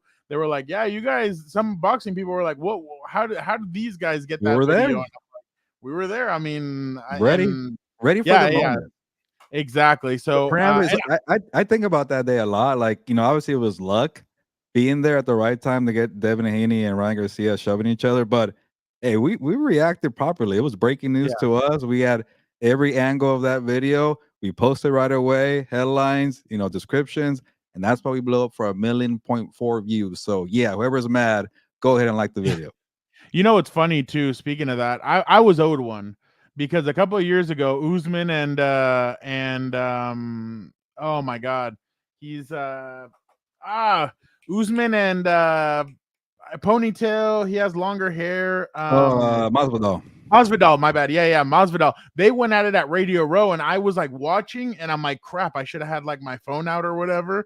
There you go. I got repaid with this one. Exactly. Hey, but I know Nick was bragging about LeBron James, but I actually thought about Kobe Bryant in that moment. It's like, put in the work and you'll be ready for your moment. We were. Exactly. Yeah. No, you're 100% right on that one. Again, guys, thank you guys for the questions. Thank you guys for dropping that. Gilbert, the presser was pretty interesting just because, Gilbert, they have somebody ready to go just in case if somebody pulls out of this fight. Oh, really? Is it Barbosa? Yeah. And I'm like, so you're basically already kind of thinking somebody's gonna pull out, and then you get all the stuff with I don't know if you've seen everything that's been going on as of late, but like Ryan started tweeting out weirdo stuff, and everybody's like, well, what the hell's going on? And then Ryan, I don't know if you saw this, Gilbert, but this morning he posted this video just real quick. I have not seen it. It's me, Ryan. I'm coming on here to explain what's going on. I'm not in possession of my phone. I can't get access to my Instagram. My cards are locked. And I'm just being real. Can't raise it. I'm being real Oh. taken advantage. And I personally wanted just to send out a video to the people that love me and my fans and family that's concerned that I'm okay. I'm not dead. I believe in Jesus. All those are lies. And, they try to put me in jail. They're blocking my cards. I can't access my money. Nobody's hitting me back. I don't know what's going on, but just know I'm okay. Look. So did you see what happened? Like somebody hacked his account or what? Like they were just posting weird stuff. Like, I don't know if know it's like a tactic to promote the fight, or is there really, really something going on with Ryan Garcia, and it's kind of concerning about the fight? Well, he deleted some of the stuff that was tweeted out, but then you see right here, Ryan tweeted this out a couple of hours ago. He put, "Believe it or not, the fight is still on. See you in Brooklyn. 420 Barclays tickets on sale." Imagine So trying to I buy don't know. tickets for this. I don't know if it's a tactic or what it is, but then hold on. Then his ex-wife Oh, I think I saw this one. Yeah, his ex-wife posted this on social media this morning. She put, if all my followers who are believers can please pray for Ryan. We're not together and I've been in contact with him and he may seem fine, but he's not.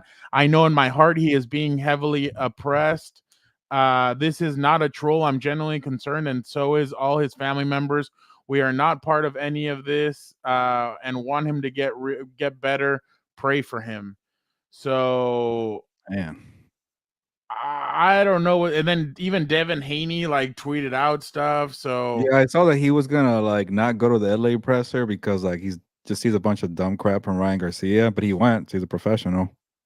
yeah, he was there, but I mean, it just it was interesting kind of to see what's going on. And then I think it was Ryan's dad already came out and said he was fine, or well, you know what's funny? Ryan started beef with Strickland, Sean Strickland, the UFC fighter. He keeps trying to fight Sean O'Malley. He's trying to fight, I forget, somebody else, and he keeps saying Dana White hit me up. I'm like, you got the biggest, well, not the second biggest fight of your career, and you're not prepared for Devin Haney. Yeah, here, well, it's TMZ, so take it for whatever way you want. Ryan Garcia's dad said he's okay. The boxing star is okay amid bizarre social media activity. So yeah, hopefully he's good. You know, he's a friend of the show. He's been on here twice. Obviously, we got him for the sit-down interview besides the shoving there. So, but we all know with Ryan Garcia's history, he's had to take a couple breaks because of mental health issues, and so hopefully he's doing okay. This is the most important part, but it's a little concerning. We have to promote a big-time fight. And honestly, Fernando, like I give him a lot of credit because he's the one really selling this fight. Like, yeah, Devin Haney's a name, but he's not the pay-per-view kind of name, and Ryan Garcia is. So shoving him in at the Super Bowl, talking all this crap, whatever he's doing on IG, he knows how to sell a fight, but maybe he's going a little too overboard. Maybe that could be kind of like, hey, he's just trying to promote the fight a little too far, and everything's okay, or maybe there is real issues, and that could be really concerning too. Well, and I mean, during the presser, it was just weird because Ryan's mom was the one getting involved with Bill Haney and Devin. And yeah. And then his dad was doing stuff too. And then Ryan was like telling somebody in the crowd, like, how about I go up there and F you up? And then Devin's like, you ain't going to do it. And the thing is that we all know Devin's a good guy. Like, he's a good kid. And here he kind of took a twist where he kind of went heel a little bit. And he started poking at Ryan. Like, he's like, what the F is wrong with your voice? Like, what? Yeah. Like, he's like, you got to stop doing all that coke and all that stuff. So it was just, and then Mario Lopez kind of lost control as well. Like, he was asking strange questions, and I'm kind of like, that's not the way they should be doing it. But the one thing that I thought was funny too is Bernard Hopkins is like, you have reporters here, and then you have Instagram reporters, and I died of laughter. I'm like, oh my God. Like, I was like, that's actually pretty funny. He's like, if any of you ask me anything about anything that's not this fight, I will not answer it. Like, I'm straight up, and I'm like, This People is are getting chaos. tired of the antics. Yeah, and then they showed both of them showed up about an hour and 20 minutes late. I'm kind of used to the NFL being like bang, bang, bang, bang, bang.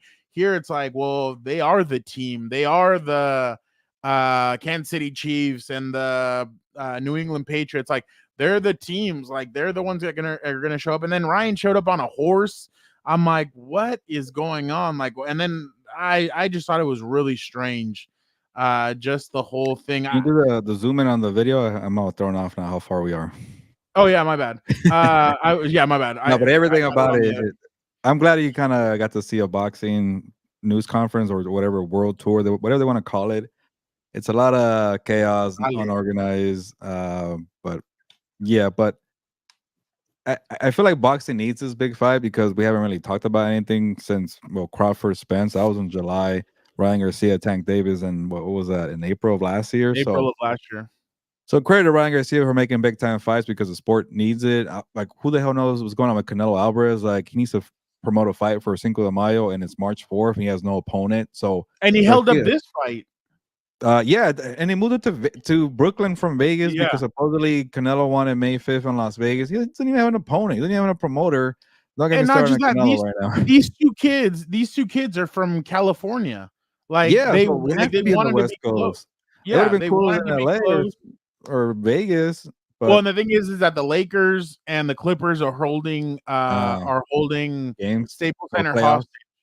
And then the Vegas, obviously, with the Canelo fight.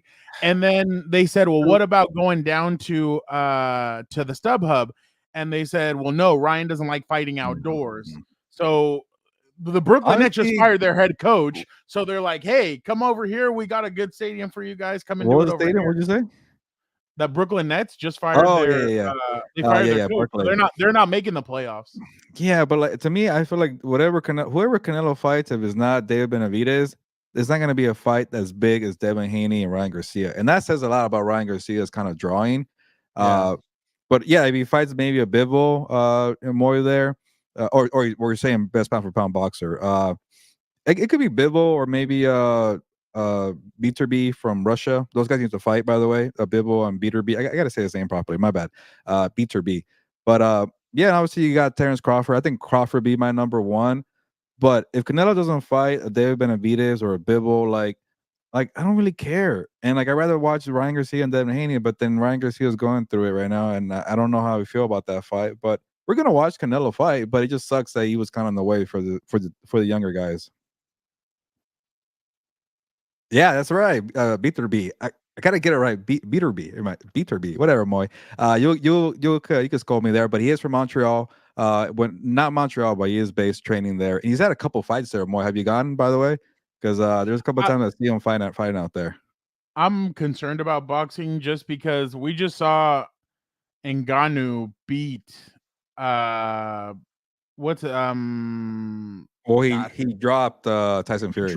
Yeah, but Tyson Fury ended up winning the fight. But let's be honest, Ngannou was the one, and then Ngannou's probably going to beat Anthony Joshua on Friday. Really? You think so? Yeah.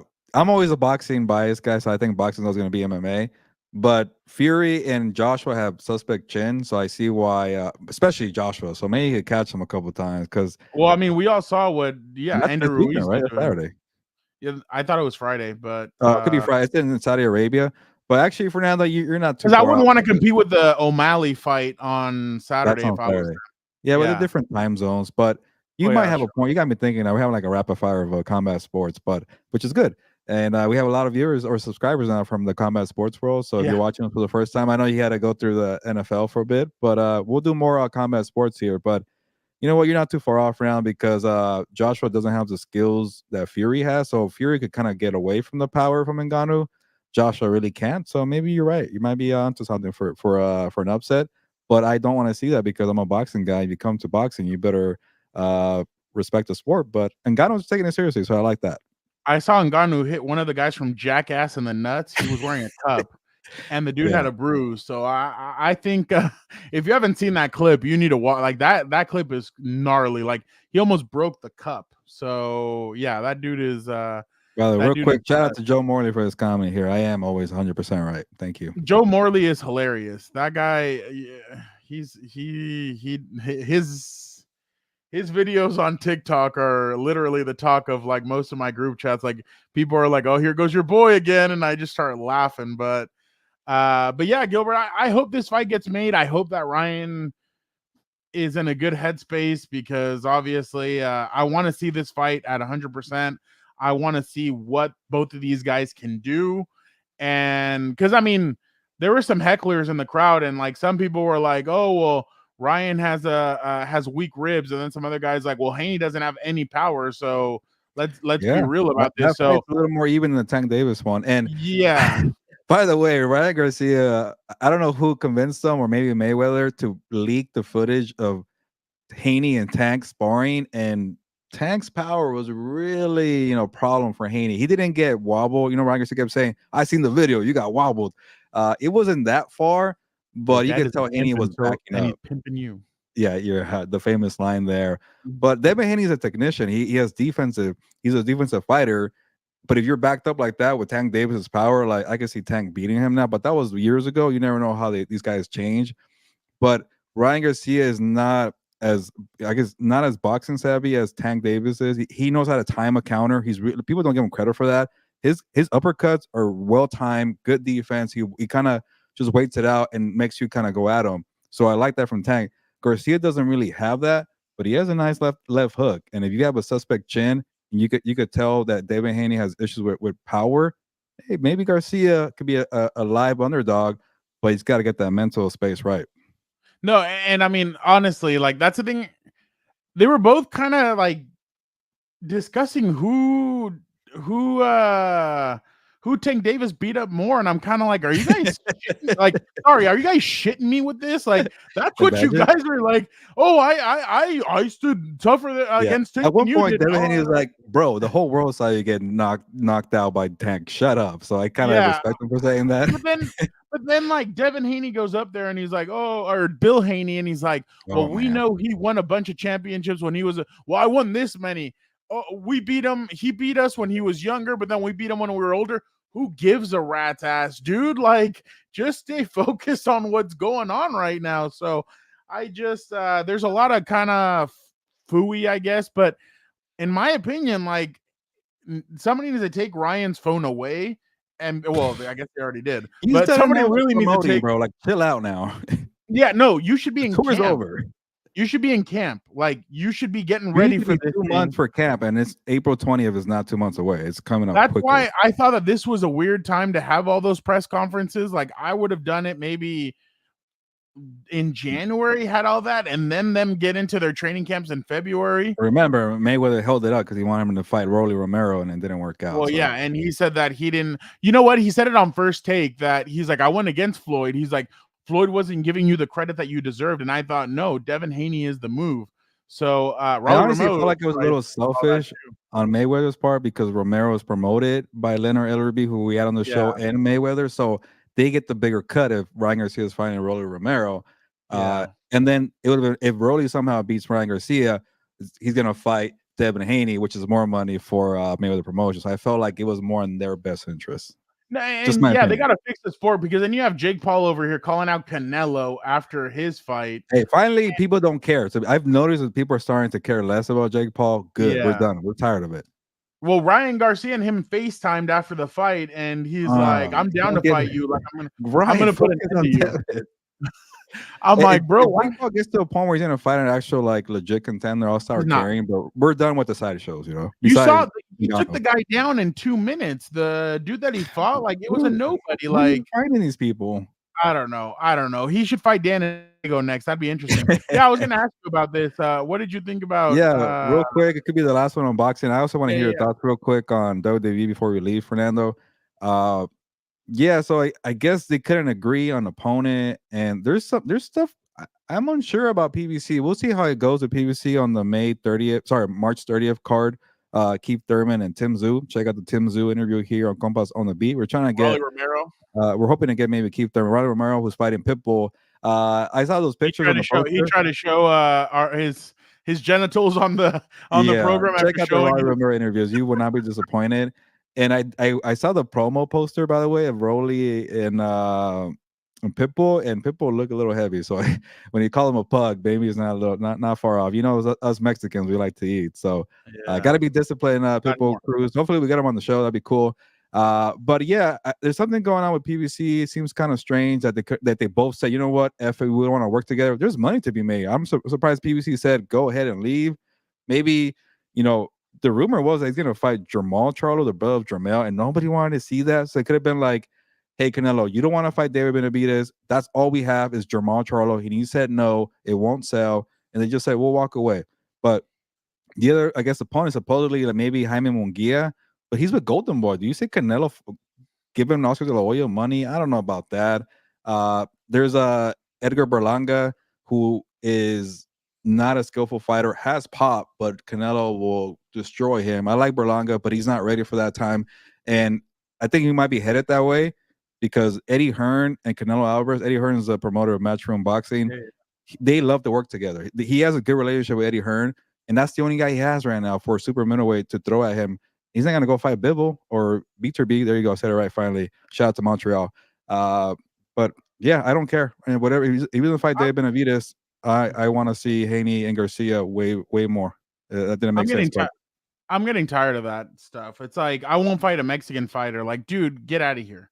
Like, you need to do something. Supposedly Benavidez said that he was willing to take like a 90-10 to 8.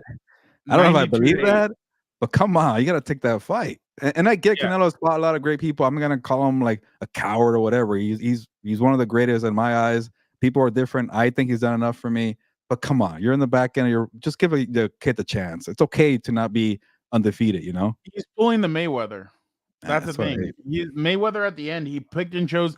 The only one that I remember Mayweather had a lot of trouble with was they had to fight twice. He picked him apart in the second one, but in the first fight, Mayweather had his face all God, who was it? Talking about Maidana? Yeah, Maidana. Yeah, he took it to Floyd in the first fight.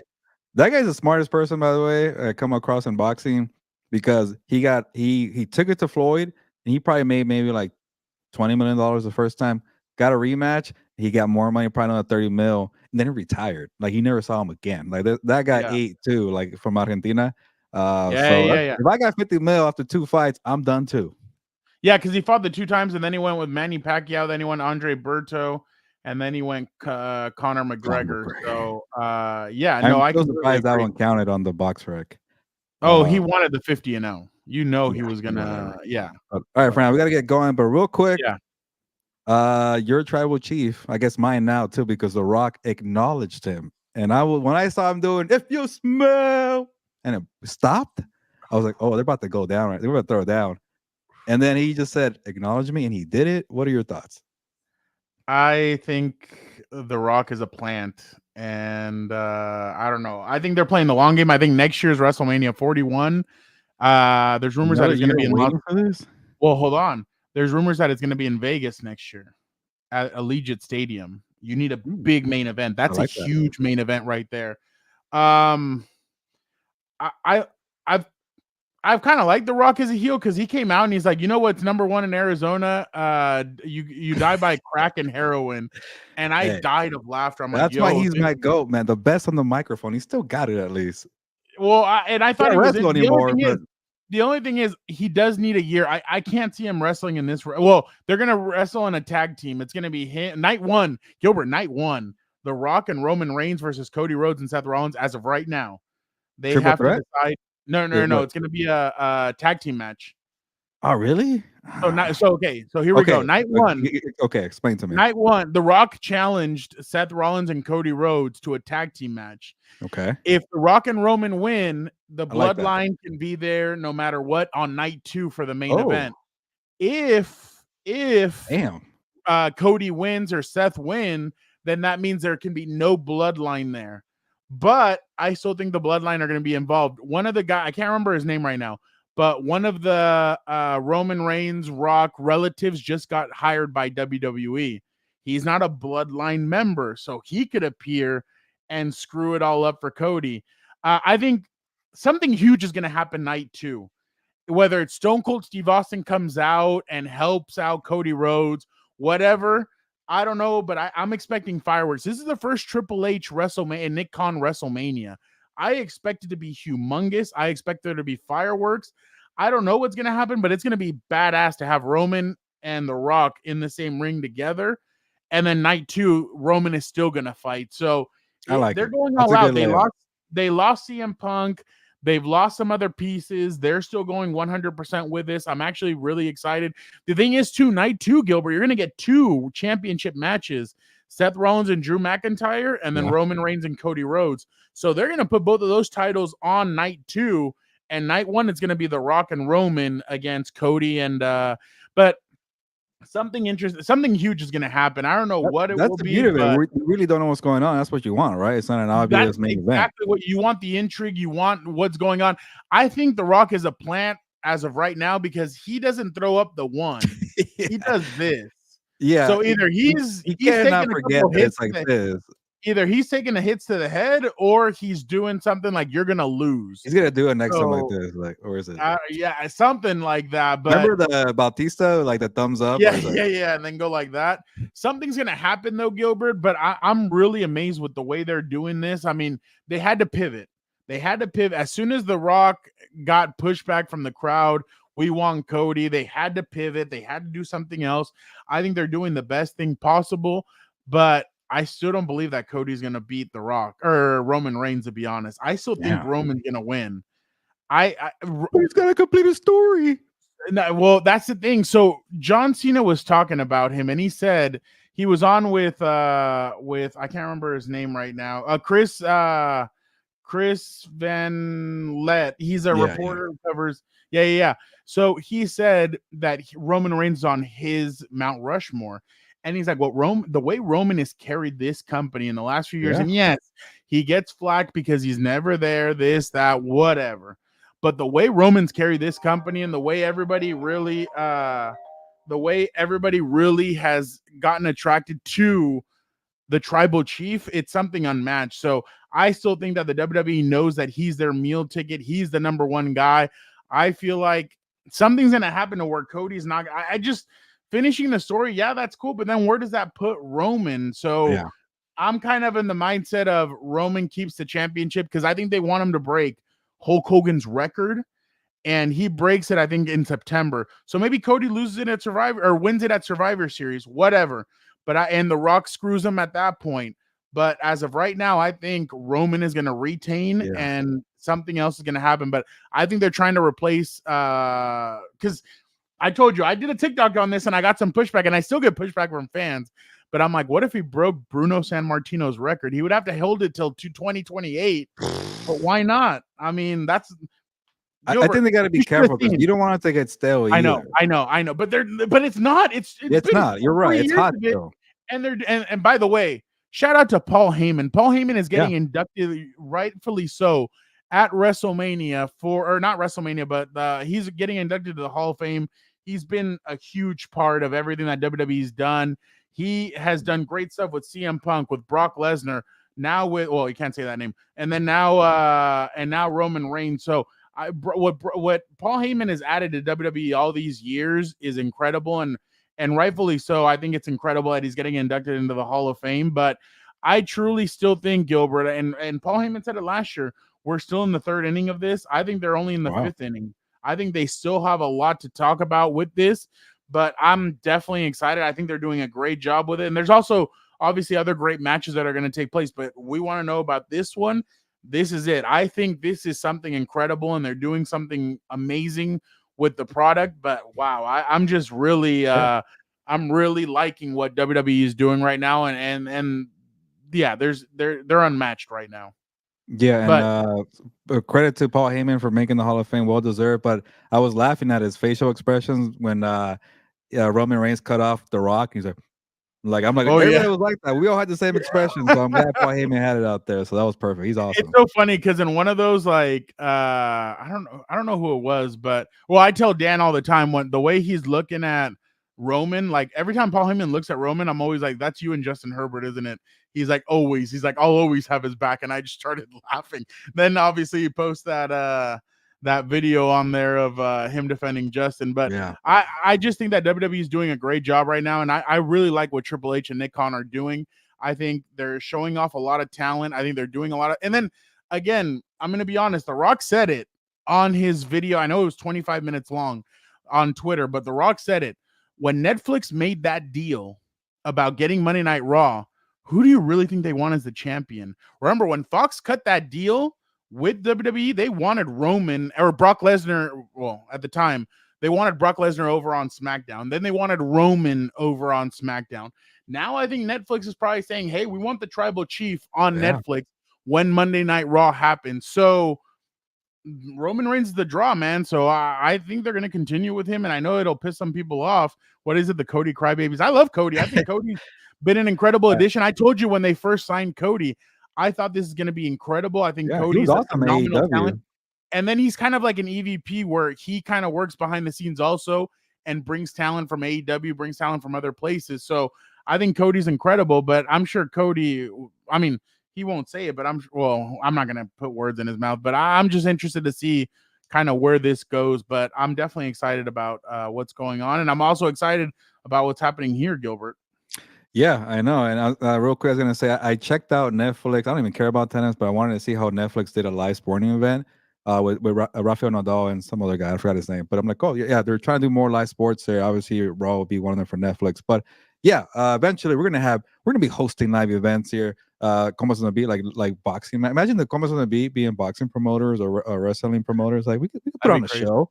And today was a good start for that because we actually had a live show like we had segments and guests and we talked about the combine. We got together and just kind of have fun banter. Then we got Nick Shook on, who dropped a lot of knowledge, and then you gave us your takeaways for Garcia, Haney, some WWE, some MMA. We covered it all. So we try to do a little bit of everything here on Compas on the Beat, and we have a lot of subscribers that joined us. And eventually, for now, I think I want to do a video of how we kind of gain those subscribers, because a lot of people want to hear about the journey, and everybody wants to do their own channel, and it felt hard to get to 1,000 subscribers, and then off of one video we're at almost 4,500 subscribers. So that'd be shout out to the day one real quick. Go ahead. Yeah, that'd be 3,000. Yeah, exactly. Yeah, 3,000 in a month. That's yeah. And we've been busting our asses off to provide good content. So we're gonna capitalize on the moment. But shout out to everybody who joined the chat here. Obviously Moy, Dennis, Jorge, Joe, Morley, Mimsy watches. Appreciate you. Obviously, we got our own channels up here in the comments too. But Leaf Morgan, I didn't even see her comment, and she's the one that talked to us after Garcia, Ryan, Haney, and said shout out to you guys. So we appreciate that. But yeah, I know that everybody likes a little bit of different things, like combat sports or football. But we're gonna try to do our best to kind of provide content in different areas, and we appreciate the support, the likes, and all that. So it was a fun debut of season 4, right, Fernando? Yeah, no, exactly. And tomorrow we will be back on at 4 p.m. It'll be all 4 of us. It'll be Dan and Dago, Vic the producer, Gilbert, myself. We'll all talk about some combine stuff, some important headlines or storylines. Sorry. Heading into free agency and some other stuff. So, and then a little Love is Blind talk, obviously. Can't wait for that. Yeah, exactly. We'll talk a lot about that stuff. But yeah, tomorrow we will be live, all 4 of us. I know Jorge is a huge Dan and Dago guy. I'm telling you, I'm not going to give anything away, but tomorrow should be having Dan and Dago back on is going to be very interesting. I'm not going to give anything away. But Gilbert, you need to be ready for tomorrow, because he has some stuff he has to say. But obviously, we and honestly, we have a group chat and everything. That group chat was quiet for the 2 weeks. Why? Because we wanted to give Dan and Dago and Vic the producer some time off while they kind of obviously after a busy Super Bowl, and then Gilbert and I kind of took this over the last 2 weeks. Well, Dan's been posting like crazy on the Instagram, but. Yeah, he's a good social media coordinator and promo person. Yeah, I told him you should add that to the resume. He's like, could I? And I start laughing, but he's doing it. Yeah. So, but again, it truly couldn't be without them. It couldn't be done without you guys. So we definitely appreciate you guys. We're gonna be back tomorrow at 4 p.m. Make sure you guys tune in. He said, contract negotiations, pay Dan and Diego. He's Yeah, gonna I don't love know. that. I'm gonna make him wait. Not even a franchise tag. How about that? Tender. Exactly. Third round pick. Exactly. Well, he'll say that he's the number 1 overall pick. But again, guys, we're so grateful for you guys. Thank you guys so much. And again, this is going to be the first of many episodes like this. Sometimes it'll just be Gilbert and myself. Sometimes we'll have guests on. We have some exciting stuff planned. We have some great guests that we cannot wait to bring on. So make sure you guys tune in. Make sure you guys hit the notification button so you guys know when we're dropping lives or dropping episodes, because we have a lot of content coming out. And again, don't forget to check out everything else. We have What's Up Bolts. Dan and Diego and I will be we're kind of on Khalil Mack, Keenan Allen, Mike Williams, and Joey Bosa watch. But we'll try and release an episode out soon about where we think they go in free agency. I'm sure House of Horns will soon be dropping. Wednesday, we're going to be live doing a free agency preview. Yeah, there you go. So, we have a lot of stuff coming your way. And then obviously we have some surprises coming up pretty soon. We're hoping to be attending some cool events coming up soon. So make sure you guys tune into that. But for the time being, again, thank you guys so much. This was a great day or great episode 1 of season 4. But we will be back tomorrow. Don't forget 4 p.m. Pacific, 7 p.m. Eastern. Thank you guys so much for the time being. Gilbert, ¿sabes qué? Vámonos. Yeah, on that note, can't wait for Love is Blind talk tomorrow. Again, 4 Pacific, 7 Eastern. And I'm sure Moy appreciates the earlier time. He's on the East Coast, so I'm being in Montreal. But yeah, should be a good show. And again, thank you everybody for the support. What are you scared? No. I was like, I'm trying to leave. I had to get through with that one.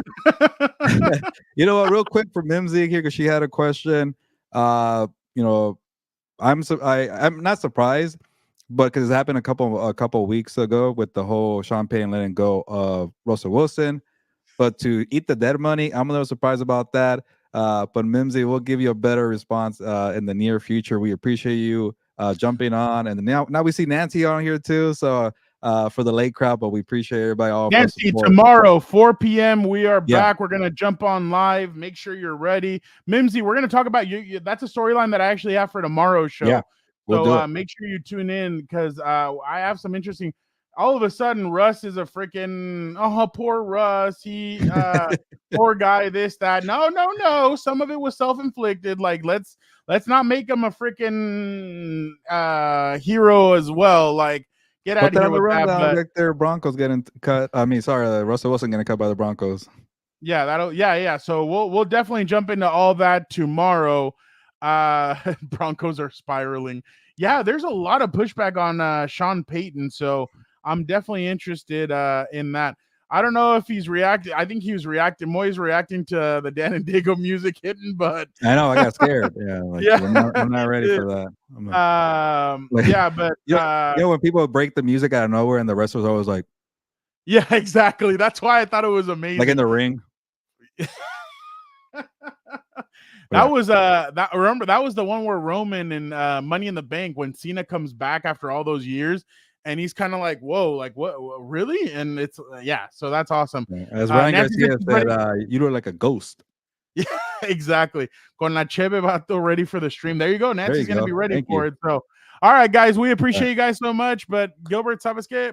For now, really, vámonos. Ya nos vamos, pues, vámonos.